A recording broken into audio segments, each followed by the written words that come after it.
Good day, my dearest employer. My name is Marilu Paliorina, 39 years old, single from the Philippines. I am two-year college graduate of computer programming. This is my third time to work abroad.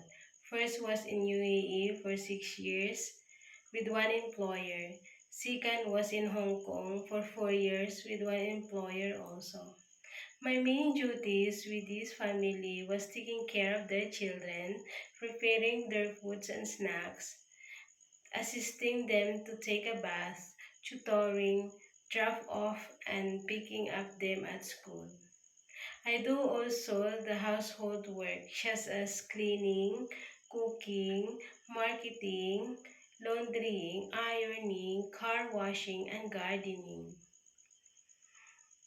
I am a responsible and trustworthy person, and I do promise to do my best to do my responsibility.